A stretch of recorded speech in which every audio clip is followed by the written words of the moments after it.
Welcome to the Mentor Podcast, where the most highly motivated entrepreneurs come to get their weekly dose of financial stability with host Ron Legrand, as well as other nationally recognized thought leaders who will teach you how to get, grow, and protect your wealth. Hello, everybody. Ron Legrand here with another episode of The Mentor Podcast, and that's thementorpodcast.com. If you haven't actually gone and registered for the podcast, do it immediately.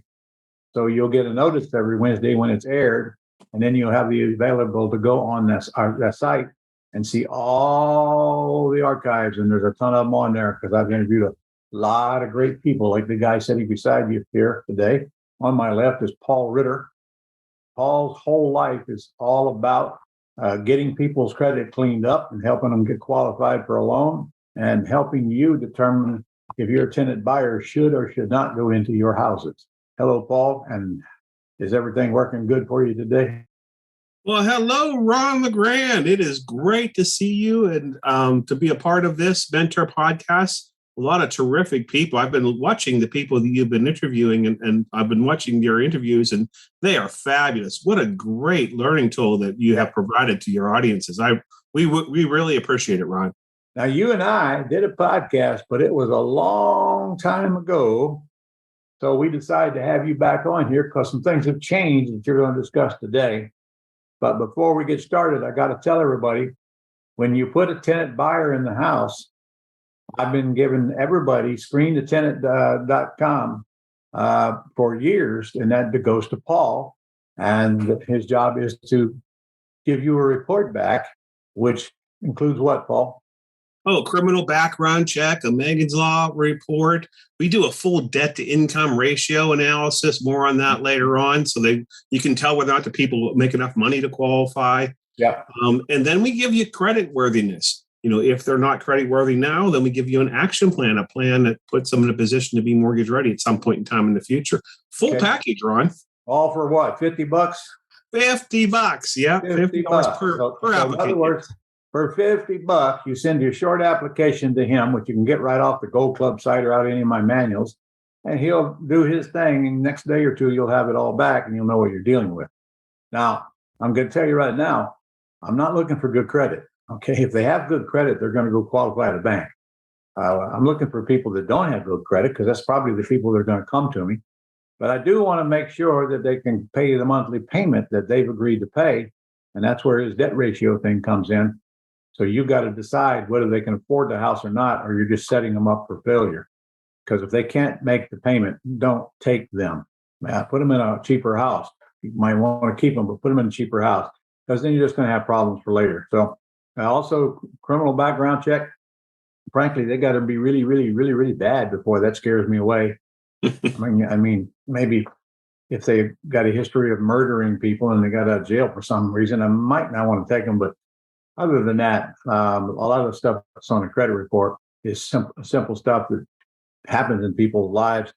And I don't hold it against people because they've lost their credit worthiness. Frankly, I just call that training. I don't hold people because they've been hold against people that have been in prison. Okay, that's more training. Still doesn't mean that they're bad people. So they're not working for me. So they're not handling my money. I don't have any problem putting them in the house as long as I think they can make the payment and they give me enough money down. So Paul, do you pull the credit report nowadays, or are you still having them pull their own and check it? You know, 99.9% of the people provide us a copy of their credit report. And there's a reason why I do that. It's really to protect them because then there's no inquiry on the credit report. So that now they're not going to have an inquiry to lower their score. And I would say probably 100% of the people actually have an online account with Credit Karma or freecreditreport.com. So, you know, why not use it? The data still is the same as if I were to pull it. Correct. So that's where they go to get free credit reports. It's Credit Karma with a K. And our free credit report, was it? Yeah, freecreditreport.com is the experience version of the free credit report. That way we get all three because Credit Karma gives us TransUnion and Equifax. But it is free. I don't have to sign up for any monthly billing program to get it. Correct. Yeah, it is. Now we'll try to sell you stuff. You know, that's the way it goes. But you can get your report So they can pull their own credit report. In fact, I suggest you do, folks. Sometimes you're going to be very surprised at what's on it that shouldn't be on it. And it needs fixed. In fact, that's where Paul comes in. Your whole job is to take people with low credit and increase their score. Okay? Right. And also do it within a time frame. In other words, it's goal oriented. It's not just mainly not so score oriented like my competitors do. They just do one thing at a time, and in order to keep people in the hook for as long as possible. I'm goal oriented. I work from a goal backwards. The goal is to get them to cash you out in a year or two or whatever that time frame may be. Okay. And so to work backwards from there, I've got to dispute all the negative things every time I do battle with the credit bureaus. So the dynamics of how you handle those disputes is critical to the success or failure of being able to cash out. Yeah, well, there's a lot of things that you know that people don't know that's critical to getting their credit score raised, all the tricks of the trade. Sure. Been at it for a long time. So how much do you charge and how long a term are you talking about? Oh, the terms, we have 3 different programs. We have a 6-month program, a 9-month program, and a 12-month program for those who have many sins on their credit report. So the 6-month program is for those who have just a few things. So that's the duration of time. The amount that we charge is $120 per month for the time that they're with us. They may leave our service at any point in time without the penalty. And we do have a consultation fee run, and you'll like to hear this, that we waive because the people that are going to watch this video will be able to have an application. So with that consultation, that gets waived because they came referred to me through your real estate investors. I send a lot of people to you every time I talk about this subject. Of course, your website comes up. By the way, it should say, I see it behind you there, Screen The Tenant. Why don't you put .com after it? Yeah, it's on there, but it kind of got squeezed. I don't see it. Okay. It got squeezed, yeah. All right. So you're looking at it on the average. How far could you raise one's credit score in 6 months?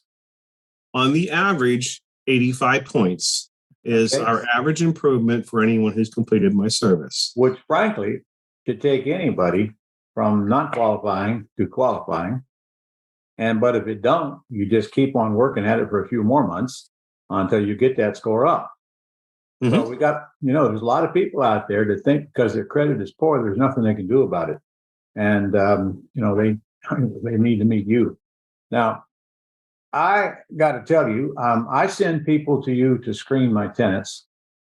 But the truth is, I don't want to cash them out. So that's all I need to know. So you're not getting any business from me other than them reports.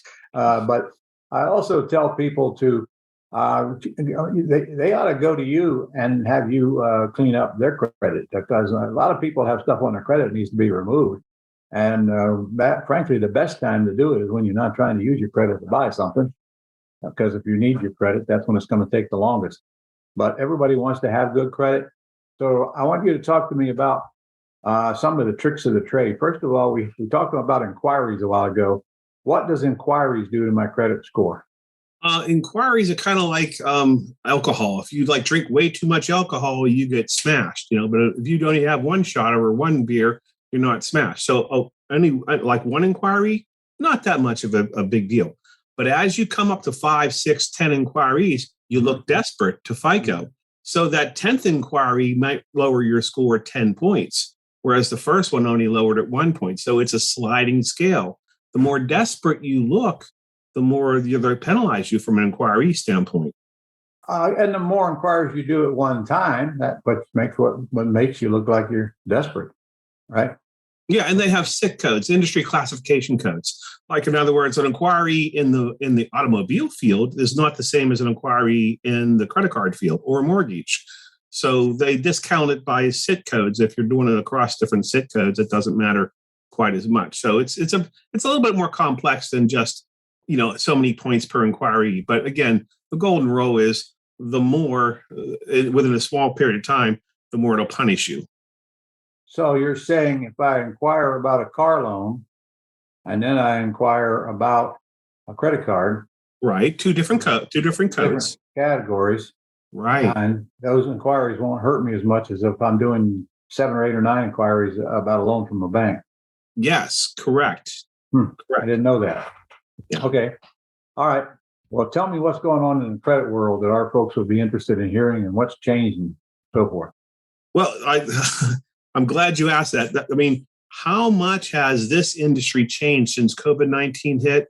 Oh my God, it is amazing. So the screening piece of it, the dynamics of getting a screening report and all that, none of that's really changed. Our back office system has changed a little bit, keeping the real estate investors a little bit more informed along the way. That's changed.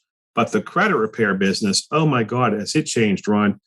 You got to think about it from where they came from. The credit repair companies, TransUnion, Equifax, and Experian, prior COVID, they used to have these big buildings, and all the people would come into the buildings to do their job. And the resolution center was located in the building.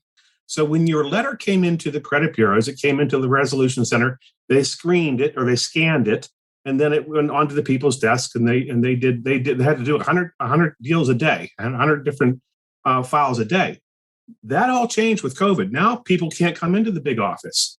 So you think about the dynamics and logistics of having to have all that scanned information now downloaded to their computers in their homes, because that's where they're actually doing this now. But yet you can't allow those people to have all that secure information anymore. So you can only have one thing on the screen at a time. So the software and the hardware and everything, no flash drives on these computers, things like that, where they can't steal your information from your credit report. Plus the process had to change too.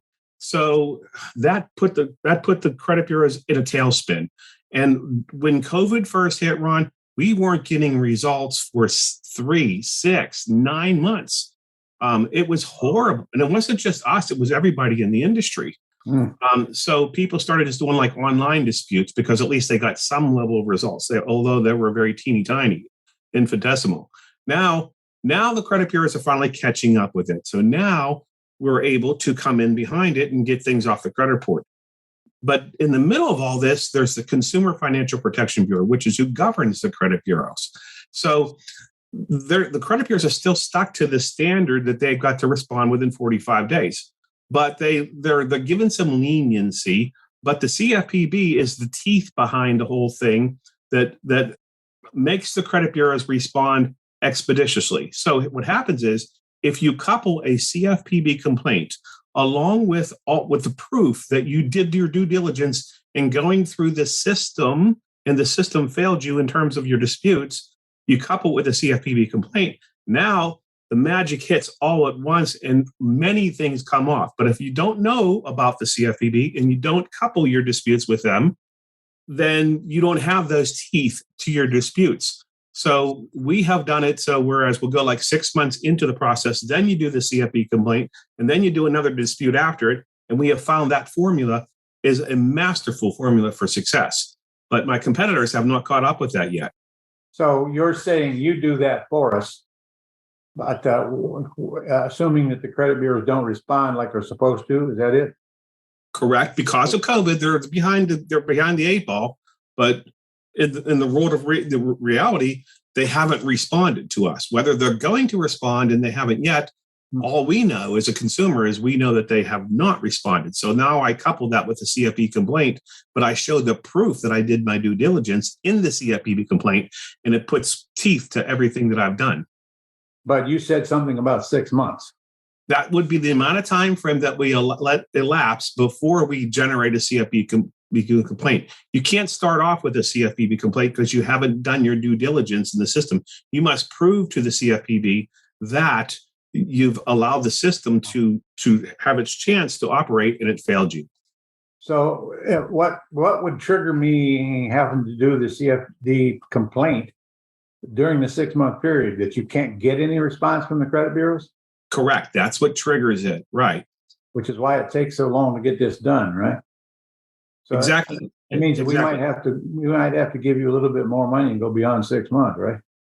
Well, that's exactly why we went to the 9 month and a 12-month program, because now it encompasses the CFPB before, during, and after. So we just pay the $120 a month till you get done with what you're going to do. Is that about the size of it? Yeah. And there's one more little element to add to that, and that is that since everything's delayed about 3 months, So now when someone's done with my service at month number 12, they're still going to get more results for the next 3 months, even after they're done with my service. Okay. So then you're telling me in reality, you're looking at maybe a year to complete your whole process. Yeah, a year and even up to 15 months, Ron, to complete the entire process. For somebody who has more than 10 negative items, I would go more like 15 months. But they only pay me for a year, though. They only pay me for 12 months. 10 negative items, huh? Boy, that's a lot of items for you to mess with. But do you do these items all at one time? Yes, and that's a definite difference between me and my competitors. They do one thing at a time in an effort to keep people on the hook.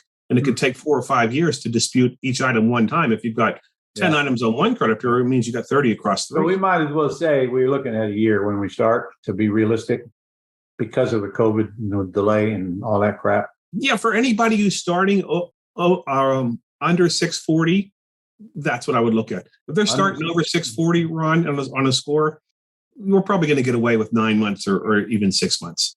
So, well, if I got 640, I can't have 10 items on there that need to be disputed.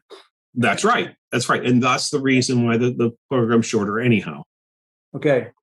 So talk to me. I want to know some things that people don't know about credit. We discussed inquiries and how important they are. What causes me to have my score drop? Well, a total misnomer in the industry. People come to me all the time, Ron, and they say, well, I paid that item off and therefore it should come off my credit report. Well, guess what? Paying it off does not remove the history with an item. Right. History only comes off through the dispute resolution process that I engage with credit bureaus. Paying it off actually updates the history. Let's take an item that you had 5 years that's been a collection account, and now you pay it. You pay it off or you pay it down. What you've done is you essentially you've now updated the date of last activity on that item. And in doing so, what's happened is now that item can report for another 7 years from when you last paid it off. So if you've elongated the time that they're reported, plus you updated the date. FICO looks at what happened most recently in our credit life, and it puts most emphasis on it. So in the case of paying off an old collection account, you took an old collection and now you made it a current collection. And that's why your score drops. So your question was, what those unexpected results do people see whenever they try to engage in credit repair or a do-it-yourself credit repair type thing? And that is probably one of the primary ones. And that is, will lower my score or raise my score when I pay off an old collection or charge off. The reality is it will lower your score temporarily.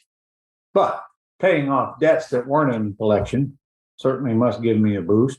Oh my God, it gives you a big boost, especially if it's an open active trade line, like a credit card. If you pay that baby down, your score is going to skyrocket. And people don't understand that just because they only have one credit card and it's a $300 limit and they've got a $299 balance, that's a 99% utilization ratio. That's going to hit you as hard as if you've got a $10,000 card and you've got $9,900 against it. So that balance limit ratio doesn't take into account its limit. I'm sorry, go ahead. So you're telling me then that if my credit cards and my credit limits are up high, that's going to lower my credit score because I'm using all of that credit. Drastically. It's 30% of our score, yeah. Well, what if I use credit over here to pay off a debt over here? Okay, my new debt's going to show, my old debt's going to go off. What's going to change in my credit score? From a balance limit ratio perspective, if both cards were existing before, during, and after, then there would be nothing that would change just by moving debt from one to the other. There would be no change in score. There might be a slight change in score for a couple days while one shows it paid off and the other one hasn't registered the new debt yet. But in the long run, it'll even out. All right. What other things would cause me to have my credit score lowered? People don't understand that, when things drop off, good things drop off my credit report, my score is actually going to go down. I paid off my car loan. Shouldn't my score go up? No, actually, your score goes down. You're giving up the future history of, I know it's an oxymoron, but the future history of good payments on your credit report. You can no longer get them on that car loan anymore. Paying off an installment debt doesn't really have much an effect. If anything, it makes your score go down.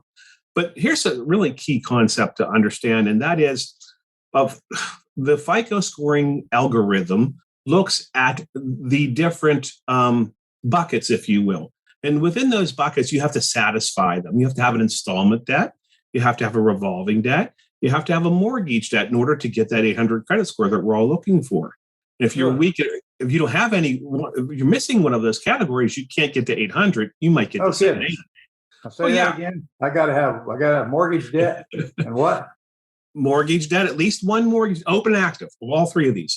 At least one mortgage debt, one installment debt, which is car loan, student loan, or a furniture loan, and then or a certificate of deposit, and then some credit card. Now, in the world of credit card, there's another subcategory behind that, and that's balance limit ratio. FICO likes to see big limits and low balances. Yeah. So if you've got a $10,000 card and you've got a $300 balance, it's a 3% utilization ratio. FICO loves you. I did not know that. So, in other words, if I pay everything off, my credit score is going to drop. If you pay off your collection accounts, your credit report would drop. If you pay off all your open active credit cards, your score will go up. If you pay off your installment debt, your score will go down. No kidding. What's the difference? Installment debt is something like where I get a coupon book, I get a car, and I get a coupon book. Okay, car loan. Yeah. Car loan versus, what kind of a crazy system is this anyway? Who came up with this thing? I don't know. I don't get it. It's some guy who sits in a rubber room with Coke bottle glasses. Yeah. And then, that's how they think, Ron. Well, I'll tell you that there's a lot to learn about your credit then. All right. Can you think of anything else that would make my score go down? Anything else that would make my score go down? People always ask me about these like online things where, I got this score boost from Experian. Is that a good thing, Paul, or should I do that or not? Well, it's only going to affect your Experian score. It's not going to affect TransUnion and Equifax. But for a newbie, somebody who just, either fell off the turnip truck or just came out of college and they have nothing on the credit report, I'm a big advocate of going ahead and getting that cell phone, because what they'll do to Ron is they'll take utilities and they'll put those utilities on your credit report because you have a history of paying your cell phone. So now you have something to gravitate toward. So you can use that as a stepping stone to get to where you need to be. But it's limited in its scope because it's really just Experian. But you can use that. Now you go out and you get yourself a credit card behind it, and you can get yourself a good credit card. Big difference between like your bottom feeder type credit cards, First Premier Bank and Orchard Bank, and then your middle feeders, which are Capital One, Chase, and then your top tier, which is your banks and American Express cards. So FICO does see that there are differences between those types of cards, and it gives more brownie points to the A-type cards and takes away more for the lower end of the cards. I did not know that. I have an American Express and I have a Capital One. So if I use my American Express, my score will go up. Not that I give a crap, because I ain't going to use it anyway. My score bounces up and down. I have no idea why. Okay. It will give you more points for using your American Express than it would for Capital One. No kidding. Well, I did not know that at all. All right. Plus, you get points on your American Express that you can use as well for airline tickets and all kinds of stuff. All right. So, what are the deadly mistakes people make that destroy their credit, and they don't give it a thought until they want to use their credit? For example, what does bankruptcy do to my credit score? Oh, that's a 70, 80, 100 pointer, depending upon where you started. Yeah. I mean, if you started at 700, you're going to lose even more. But if you started at 580, you're only going to lose 70 or so. But yeah, it's a killer. If I start at 580, I'm going to lose how much? Probably about 70 points in that range. If you started at 780, you might lose 200 points. All right. So then I hire you after bankruptcy is over. Can you get that off my report? I have gotten bankruptcies off. I can't commit that I'm going to get every single one off, Ron, but yes, I have gotten bankruptcies, myself included. That's what made me a believer and start this business back in 1997. I had a BK on my credit report. I got it off. It was a beautiful thing. You've been doing that this long? I think I just aged myself. You're old, man. I understand you're a real estate investor because I've seen you in my boot camp a couple of times. I am. Thank you, Ron, because you were the one to train me. And It's really helped out a lot in my life. And where do you live? Pittsburgh, Pennsylvania area. Okay. Yeah. So there's no more deals in Pittsburgh because you get them, right? Okay. What does a judgment do to my credit score? A judgment will lower it, not as much as a bankruptcy, but it's pretty bad. But lately, what you see on credit reports is you don't see judgments on there anymore because the county courthouses are not reporting to the credit bureaus anymore. That may change in the future, but I haven't seen a judgment on the credit report for quite some time now. Well, I'll be darned. So then how does a lender find out you got judgments? They pull some background reports that will allow them. They have a mortgage report that is more extensive than what we see on Credit Karma and on freecreditreport.com. So they have some, and they also pull some stuff from title too. So, okay. So where do they get the information that you have judgments from, though? Much of it comes from LexisNexis, which is not TransUnion, Equifax, or Experian. It's another one like it in the background that provides that type of information. So it comes from a background search. Yes. Yeah. Yes. Okay. How about child support? Does that affect my credit? Big time. Yeah. Big time. But it can also help you out if you're making your payments and it's showing that, there's a zero balance on there. It can actually be used as a good trade line item. So it doesn't really affect my credit score as long as I'm paying it. In a negative way. It would not affect you. If you're making your payments, you're not going to get penalized for it. All right. I'm trying to think of what else would make my score go down. Help me. Scores go down for a myriad of reasons. And here's the thing. When people come to me and say, Paul, I've been in your program now for 3 months and my score actually went down. It's because you did everything else that I told you not to do, like going out and charging up your credit cards to the hilt. You got this new dental bill over here. So people think that it's a bubble and it's only the good things that Paul ends up having removed from the credit report that's going to affect my score. No, this is a two-way street, Ron. They have to do their part too. They've got to, listen to what I say, open up a new credit card if I've asked them to do so. Secured card versus an unsecured card. I'm sure you know the difference, but for the simplicity for our audience, a secured card, you have to actually plop down some money. And then whenever I plop down, let's say $500, they give me a $500 card. And if I stop making my payments, they say bad things about me on the credit report and they keep my $500. So that's a way that anyone can get credit, even if you just came right out of college and now you're starting in on this business, Throw some money at it. You got a credit card and it shows on your credit report, and that's the whole purpose of getting it. And so you're just charging against your own money, which is exactly. But it's a stepping stone. And once you can get one of those. And many of those cards will allow you to graduate to an unsecured card after like 6 months of good payments. Yep. They give you your security money back and they raise your limits. Raise your limits as well if you pay on time. And then after a while, a couple of years, maybe you can actually increase that limit considerably. I mean, you can go from a $500 limit to a $5,000 limit very quickly. And in enough time, you can take that $5,000 limit and increase it as well. Back in the day, I used to do that on my secured credit cards. But and you also asked me a question. You said, "What else affects how's this whole thing work? What else affects my score?" One of the things is history, and we don't think about this. And people ask me all the time, Ron. They'll say, "Paul, I got these 10 credit cards. Which one should I close?" Well, there's 3 different variables you got to look at. You got to look at what balance limit ratio is. In other words, what's your limit on these cards? History, how long have you had that card open? And whether or not you ever had any lates on any of these cards. And then using those 3 criteria, you come up with a way to go through and say, okay, let's satisfy the bucket of history. Which cards have more than 2 years of history? So I come out of my 10 cards, I come out with 2 of them that have more than 2 years. Those are 2 that I don't want to close. Now, which of those 2 has a higher limit?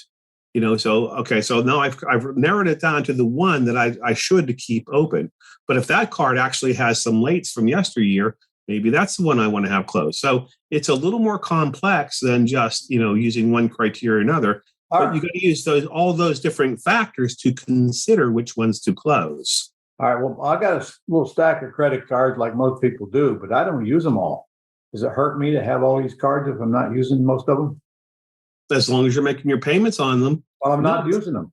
There are no payments. There are no payments. Charging anything on them. Yet they'll show on my credit report. Okay. So, no, it doesn't hurt you to have them open to the extent of whenever they close it on you, it will say in the remarks section, you can look on your Credit Karma report, it'll say in the remarks section, it'll say, item closed by credit grantor. If it says it on there, then what has happened is FICO thinks that it got closed for nefarious reasons, meaning that the creditor thought you weren't going to make your payments. Right. And therefore now FICO is going to come along and penalize you. So if they're all open, Ron, the answer is it's not affecting your score. But at the time in which the remarks section now reads item closed by credit grantor, now you've cursed your credit report and you're going to lose points. So I ought to charge a little bit of something on all of them, huh? That's one way of handling it. The other way would be, you have to have some sort of calendaring system because 5 months is the number. After 5, when you hit month number 6 and you haven't charged anything on there, that's when typically they're going to close the card on you. Goodness. Well, that's good to know. I better get them out and take a look at that. Go buy something. I can't give them to my wife. A little tip from your cousin Paul. Yeah. Yeah. All right. Well, Paul, you got a website where you're going to give away stuff and where people can contact you. Well, what is it? screenthetenant.com/Ritter, I think, isn't it? Yeah. And I'm going to put some things in the show notes too, Ron, some like how to register with us. And, some other videos, do-it-yourself credit repair stuff and some things, just some useful things for people to have. Okay. So it's spelled Paul Ritter, like it's on the screen, Ritter, screenthetenant.com/Ritter. And you'll get to him and you'll get some information about what he does and what he charges. Yeah, I think, Ron, that you were going to help me with the mentorpodcast.com/Ritter. What did I say? The mentorpodcast.com/Ritter. And we were going to make that a link that would. Yeah, that'll take them right to you. That'll take them right to me. Correct. Okay. Correct. Yeah. And if you're watching this and you don't know anything about how we're going to go out and get the property so that we need Paul, then you better get on my website, ronlegrand.com/terms, where you'll get about an hour and 15-minute lesson on how we buy on terms and sell on terms to tenant buyers that we have to send the application to Paul to get them screened so we know what we're dealing with as part of the exit strategy. And frankly, if you don't learn how to do that, all the information we provide is not much value to you. However, I always tell people, Paul, to go. I'm telling you, send your information to Paul because it doesn't make an inquiry. And sometimes you're going to be shocked at what's on your credit report. And if there's something on there that you don't like, then send it to you and I'll let you come back and give them some advice, eh? Well, yeah, that's one of the things that also has changed since COVID too, Ron, is the dynamics of how I do my consultations with people, your students, or even the tenant buyers. You should see what I do. When I actually do the consultation, I take the credit report and I actually put it on the screen. And then I take my mouse, I start drawing circles and circling the things that are on their credit report that are inaccurate, erroneous, obsolete, or non-verifiable. And I point out to them, like the things in the remarks section. I point out to them where it says, times 30, 60, 90 days late, 0, 0, 0. But just above that, it says this item's in a collection. I say, well, how can it be in a collection if you were never late? And the people sit there and say, that's right. Well, why would they report it like that? And I say, well, that's part of the inaccurate reporting that the credit bureaus are responsible for. I know how to hold their feet to the fire. I know what to say, to whom to say, how to say, and when to say it to get these bad things off the credit report. Yeah. And when people see that, the light bulbs come on, you should see it. And they say, oh my God, hey, honey, come on over here. You got to check out what this guy's doing. They bring the wife in, it's really something because this is the stuff they should have taught us in high school and college, but they were too busy teaching us goofy things. It's just another case to let people do what they do best so you can get out of the way and do what you do best. I need legal advice. I'm going to go to an attorney. I need credit advice. I'm going to go to a guy who knows what they're talking about, like you. And frankly, doing it yourself can cause you more harm than good. So for a pathetic price that you charge, get all on your team, for crying out loud. I mean, why wouldn't you? And also, of course, if you want to get people cashed out, he's the guy that's going to tell you whether they're going to qualify before you ever even let a lender put them into the system. You need to know whether they're going to qualify before you sit around and wait to find out that they're not going to qualify. And he'll give you that along with that $50 report. So anyway, one more time, screenthetenant.com/Ritter. Go there, get a hold of him, and get yours working on, or get reports on your new buyers that you're about to put in houses. Thank you, sir, for working with us today. Appreciate your time and all the knowledge. Thank you, Ron. Hey, it's always good to talk with you, and I look forward to continuing to work with you and your tenant and your real estate investors. How long have we been working together now? I don't remember. Oh, I would think we met back in 2012. Oh, we met before that. Before that? Doesn't matter. I just know you've been around a long time. You're getting old, man. Well, is it better than the alternative, right? Yeah, it sure is. I can tell you that. Especially at my age. People are dying all around me, man. Well, I'll see you later. See you soon. All right, Ron. Take care. Bye. That's all for this edition of the Mentor Podcast. To connect with Ron and learn how you can attain financial freedom, as well as up-to-date strategies to grow and protect your wealth based on today's discussion, go to www.connectwiththementor.com.